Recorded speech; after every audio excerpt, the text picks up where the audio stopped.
Hello, everybody, and welcome to African Docs. Today, we're in a continuation of our interview series on the ongoing protests in Nigeria.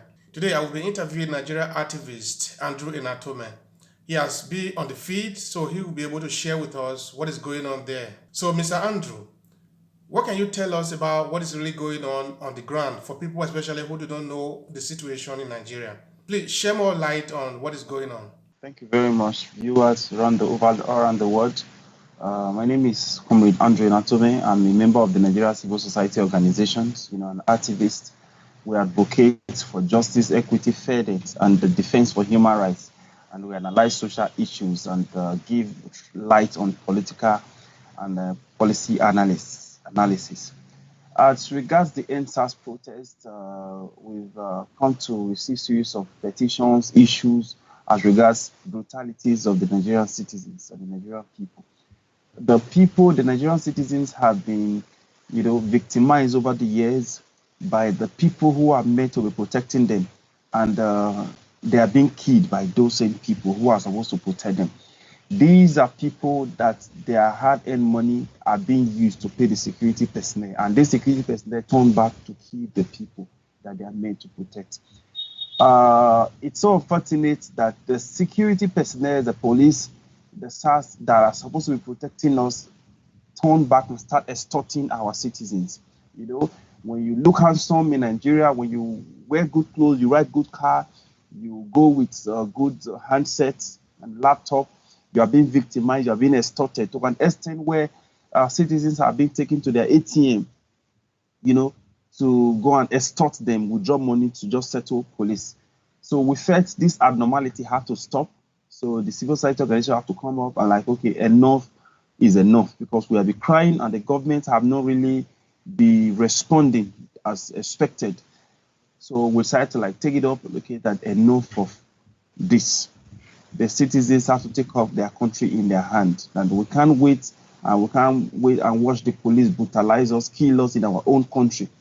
So that's what the NSAS is all about. So we decided to come out and protest and tell the government that please, there is a need for you to put a stop to the brutality, to the killings of the Nigerian people. So that's what the protest is all about. So every state woke up. Nobody is sponsoring us. Nobody is sponsoring anybody. Lagos is doing their, Abuja is doing their, Port Harcourt is doing their own. Every state, because we are all victims of these same sad circumstances, of these innocent killings. So everybody decided to wake up. If you are not yet a victim, that's only when you will not understand how painful it is. But because we are at the forefront of defending human rights in the country, we travel around the whole 36 state, the whole federation, and we've seen how people have been brutalized, victimized, because few of us already are public face. That's why some of us even have some little leverages. So we felt enough is enough. So that's the reason why the protests have to go haywire the way it is. And it was quite unfortunate that the government were not smart enough to listen to our agitation, to yield to our demands. They turned back and they started killing us, using our people against us.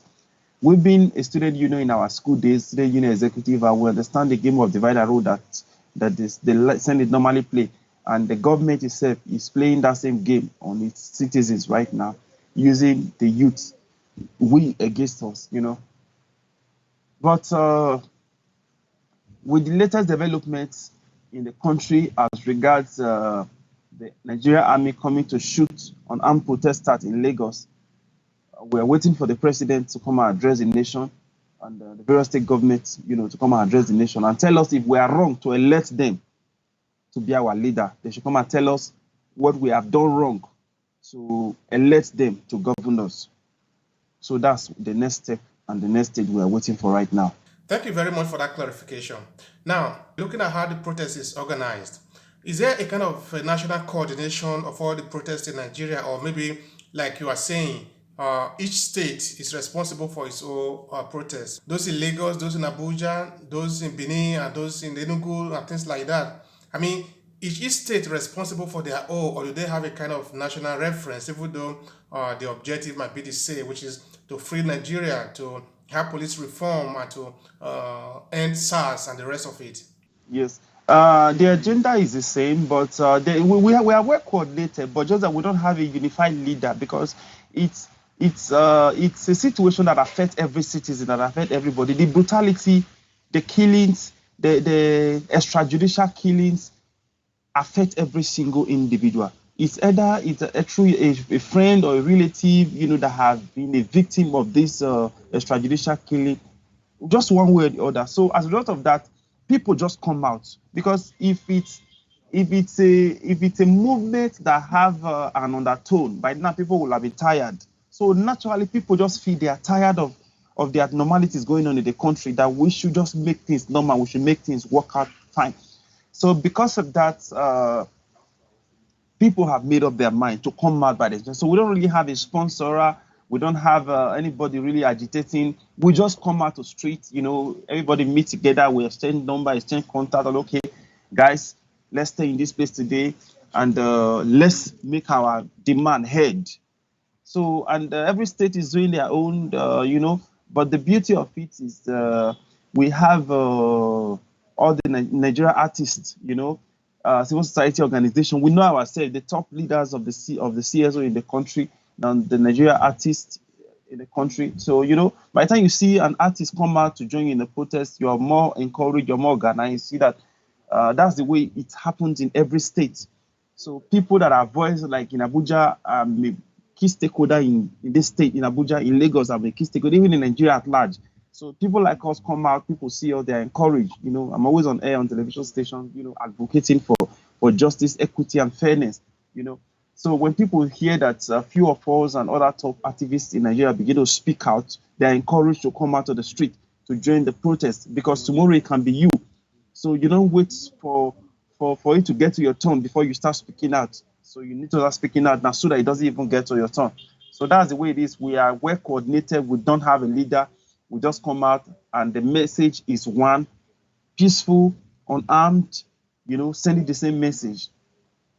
So that's just the way it is. We don't have anybody funding it. We don't have any leader that is directing it. We are all leaders in the struggle. And everybody come out and just well organized and well coordinated. And if everybody go back to their various destinations, those that stay behind, stay behind. And the passionate Nigerians, they support us with the little they can, water, drink, food, and we have foundations too that give little welfare donation to various states at their various capacity. So we try to reject political support. The politicians try to let's support you with this, but we don't want anything that will have political undertone. So we just don't accept political backing. So that's it. All right, thank you very much for that, Andrew. Now, yesterday when I contacted you for this interview, you were in Abuja on a protest. Now, tell me, how did it go yesterday? Give us a little bit background information of the protest yesterday in Abuja. Protest was kind of very peaceful. Police security. We saw a jeep that brought in thugs, you know, to come and disrupt the peaceful protester, and the protest that was going on peacefully, agitation, sending the message across the government. Quite unfortunate that the protest was interrupted by miscreants, by hoodlums, by thugs that were accompanied with a government jeep.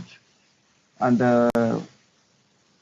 it was just unfortunate that they came to kill people that were not ready to fight. And this is what we'll be talking about, that I think is high time the government understand the message. You don't kill people that you are supposed to protect. Now you're going to hire thugs and illiterate thugs that don't understand what governance is all about, what good life is all about. Thugs that have been frustrated and have given up on life. You went to hire them to come and fight people who are agitating for good governance, who are agitating for a better life for the society. So that was what happened yesterday. Came around, disturbed everywhere. It was just unfortunate, but we thank God that we're safe at the end of the day. And but they have to understand that they are the one that will be tired. Nigerians are ready. We've made up our mind. They will be tired until they meet our demand. They are the one that will be tired. Now, there is something that is beginning to worry some of us that are here.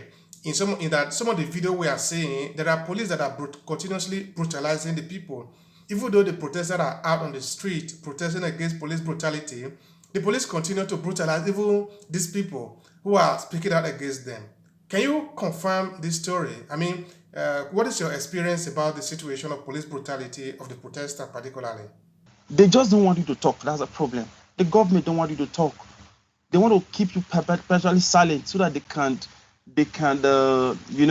have opportunity to play out their evil scripts in order to manipulate the citizens, to override and oppress the citizens. But the truth is, you cannot oppress the citizens forever. You can oppress the majority, but there are still some few that you cannot oppress, and that's the few that many of us belong to. The way at which they use guns, security personnel use guns in this part of the world is so unprofessional. You know, they enjoy killing. They are some of them that are just they just enjoy killing their neighbor, enjoy killing citizens. You know, that's one of these migrant SARS man that's in Europe, in America, in Anambra State. You know, he kills for fun. But I'm happy that the governor of Anambra State have sacked him and have said he's going to be on trial. You know, and so many of them like that, they kill for fun. So it's happening, and because there is no government to defend the people, because even the citizens have lost faith and have lost hope in the government of the day, you know, people no longer believe in what the government says. So as a result of that, people, even though the government try as much as possible to give statements, the people have lost confidence in the government. You understand? So in this part of the world here, over there in Europe, the people believe in governments. In America, the people believe in government. But in Nigeria here, people no longer believe in government. We don't trust our government anymore. We don't trust the leadership of the country anymore because over time they have failed the citizens. So we are trying as much as possible to tell the international community that we are not even saving our land anymore because the government that are supposed to protect us, the security personnel that are supposed to protect us, they don't protect us anymore. If you don't have a voice in this country, I can assure you that you're not safe. So what we're saying is we want a government where a son of a nobody can become somebody without knowing anybody. That is the kind of country we want to have. But it's quite unfortunate that we don't have a government to speak for the people. We don't have a government that will defend the people. So most of you that are in the international community, we are clamoring and we're asking that you help us lend a voice even in the international community. That our security personnel, our security architecture need to be trained. But it's quite unfortunate. Are you aware that even the security structure we have in this country, they are the longest serving service chief in the world right now. I've told them on several television fora that this present security personnel, the present security architecture have overstayed their welcome. Nigerians are tired of this present security personnel. All we are asking is that there should be a change. We need new innovation in the security architecture of this country. You understand? We want the system to be injected with a fresh ideas, fresh system, witty innovation. But it's quite unfortunate that the president refused to listen to us. We don't understand the agreement he had with security personnel. But if you look at the country is no longer safe in the hands of the security personnel. So we are asking that even the international community should please help us to call the president to order. It should help us to call the Nigerian government and make them understand that the Nigerian government should put the interest of the people first, because the office of the citizen is the highest office in the land. But it's quite unfortunate that the Nigerian government don't even place priority in the life of the citizens. Life no longer make meaning in this part of the world. We have shouted and we have shouted and we have shouted no. We want the Nigerian government to please listen to us. So the international, we've copied the European Commission. We've spoken with Donald Trump. We've spoken with Theresa May. We've spoken with the UK government and the British government that they should please help us to call the Nigerian government and make them understand the need to place the life of the Nigerian citizens first, because life is sacred. But in this part of the world, life don't make meaning to them. A police personnel will tell a citizen that I will kill you and nothing will happen. Where is it done anywhere in the world? All right, thank you very much for that. That has been very educative and that has been very informative for people who are watching us right now. Now, assuming the Nigerian leader were to sit in front of you on a round table and they ask you your demands, what kind of a clear demand would you give them? Like a kind of maybe 1 to 3. You tell them, okay, if you can do this, then all of us will go home and return to our normal life. Beautiful. Part of the demands we actually requested the Nigerian government is one, we want a total reform, a total overhauling of the security architecture in the country. You know, we just want the country to be working again. You know, the security architecture has to be totally overhauled. We want the SARS to be totally scrapped. Now, they did something that we were not pleased with. We told them that they should scrap SARS, and the next day, what they could do was just to, turn the SARS personnel into SWAT. We're like, when did you train these people? We are not telling you to change the name. We are telling you it's not about the name. It's about it's about changing the personnel. It's about reorientating them. It's about retraining the personnel.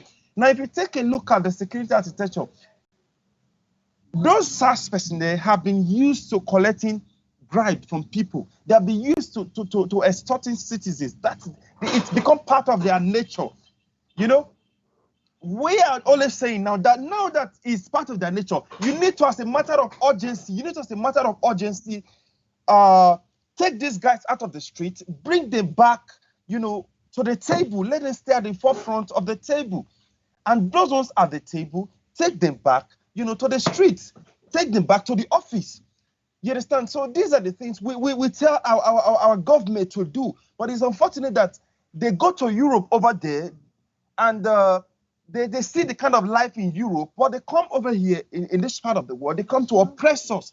So we are always saying that the Nigerian security personnel should, as a matter of urgency, be overhauled totally.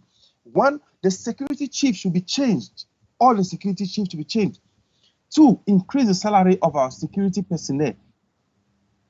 Three, all the barracks where our security personnel are should be well renovated, should be well reconstructed. Four, aside increase the salary, put the life of the citizens first, because the office of the citizen is more important than the office of an elected official. Very few demands, and these demands are doable. And those people, those security personnel that have killed our citizens unjustly should be brought to book and tried publicly and prosecuted. These are the few things we are asking. We just want a better life. We know that when the police security personnel are being well taken care of, they will not kill the citizens. Although they are already used to collecting bribes, they are used to, extorting people. But we want them to be retrained. Let the system totally be overhauled. The very minor thing we're asking of, and they're doable. We don't know why they don't want to listen to us. That is fantastic. Thank you very much for that. All right, now knowing Nigeria, knowing the situation at home, I mean the system, how everything is run there. Do you think the demand that you have listed, if you present it to the government, they will be able to effect the change that you really want? I mean, do you have the confidence that this thing can happen? Yes, they can effect the change, because when the Lagos State government got the same thing, because it's the same demand we're agitating for nationwide. Lagos State government brought the demand to the president straight away here in Abuja, and the president received it, said he's going to act on it. The National Assembly too have come out that the president will act on it, but because over the years they've disappointed the people, over the years they've betrayed our trust, over the years we've lost confidence in them, people tend no longer believe again. People, at the end of the day, they will say the presidency has spoken. But we made it to understand that this is not about the presidency, because we never voted the presidency. We voted and elected the president, which is the president of President Muhammadu Buhari. That is the person we elected into office. So he's the person that we are demanding to come and speak to the people that elected him into office. He should come and tell us that, me, President Muhammadu Buhari, I am on the side of the citizen. The security agency is going to be totally overhauled. And the SARS have been totally scrapped, and nothing like SARS, and all the security personnel are going to be retrained again. The service chief have been sacked. We are increasing the salary of the police and the security of the security personnel in Nigeria, and all their barracks are going to be renovated and going to be of an international or a high standard. The president should give us this assurance and swing into action. And we're watching his body language too. By the time he's coming to address us, we just don't want him to address us to fulfill all righteousness. No, because the tone of his address too will determine the next move that the Nigerian youth are going to make.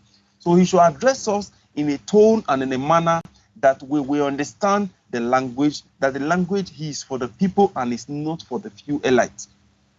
So we believe that these things are doable if they actually want to do it. It's very, very doable, because when it comes to meeting their personal needs, they do it at the speed of time. So now when it comes to meeting the needs of the masses, we see no reason why they can't do it. Now, there is a case that are beginning to touch a lot of people, both home and abroad. I mean, the Nigerian, both home and abroad.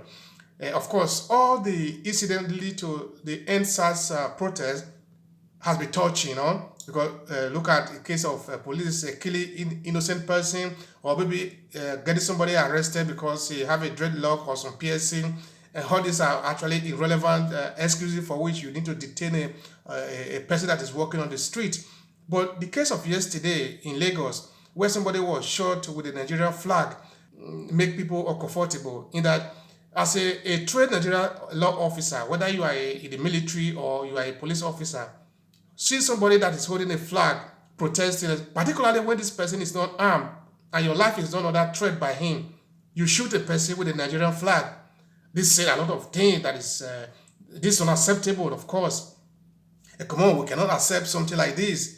If you kill somebody that is holding a Nigerian flag, what are you defending? Then what is your? Do you have another flag upon which you are showing allegiance? So I think that has been really very touching to me and to a lot of people that I've spoken to here in Italy here within my network. So what is your reaction to this kind of story? I mean, what is your reaction to this situation in Lagos? Yes, the thing is, that's where Ella said that the security personnel need to be trained, totally retrained. They need the reorientation. Many of these guys go into the profession without having an understanding of what the institution entails. That's the major problem. You will even see that, like, if you look at most of these security personnel, most of them got into that office, into that profession, I could say unprofessionally, because if they have been well trained, if they have been well orientated, if they have gotten the right orientation, they understand the constitution, they understand the value of our flag, you will not shoot on an armed protester that have the Nigeria symbol, a symbol of unity that you are meant to defend. You will not kill the person, you will not shoot the person directly. But it's quite important that they don't even understand the value of what that thing, of what that flag entails. Many of these guys they shot them. Many of them will wrap the flag in their body and they shot them with flag. So it's disheartening, it's painful, it's sad, and it calls for serious concern in the international community. This is exactly what we have been clamoring for, what we have been shouting for, that we need the international community to, as a matter of urgency, come and assist us, talk to our government. If we need them to come and rather retrain our security personnel, I think it will be worth it. But just about that, we have some few good ones among them, but the bad eggs among them need to be excommunicated out of the system totally. Because the bad ones among the security personnel, they're the one spoiling the image of the good one in the system. So, and I think there is a need for this sacrilege, because I'll call it sacrilege. I call it an abomination for you to shoot somebody that have the Nigeria symbol wrapped in his body without arm. The person was shot, and you don't feel remorse. And the problem now, Lagos State government said they are setting up judicial panel of inquiry, but because the judicial panel of inquiry have failed over the years that they've set up at the state level, we've never seen a result that comes out of it. That's why you see people don't even believe it. But we are having confidence that with this sacrilege that they committed yesterday night, the people, international community, have seen what we have been shouting. Yesterday, Hillary Clinton tweeted too as regards that, and told the president that there's a need for him to put a halt to this killing of Nigerian people. Nigeria is an independent, democratically state, one of the biggest black nations in the world. You can't just kill the people that are intellectually sound like that. You're wasting the future of Nigerians. And it's unfortunate that those people that are doing this killing should be brought to book. If you look at yesterday's killing, it was well orchestrated. As soon as I'm done with this interview, I have another television interview today again, and I made them to understand that there is a need for them to prove to us that they have not been deceiving us over the years. Because you remove the CCTV camera, you off the lights, and the next thing you do was to start shooting. So it's really, really unfortunate. It's really sad. It's really disheartening, And we can't continue like this. And we're not going to take it. We're not going to take it. If the government is not going to back us up, if the government is not going to stand by us, I think we know what to do. Let me not go more than that. But we know what to do. We are waiting for the government to tell us whether they are for us or they are against us. But the truth remains, they are few in number, but the citizens and the masses are much more than them. If they don't tell us who they are standing with, whether they are ready to, they are standing by us, or they are standing with the few elites, the next line of action will be communicated. Thank you very much for that, Andrew. It has been very exhaustive, and you have given a clear explanation to what is going on in Nigeria in regard to the ongoing protest.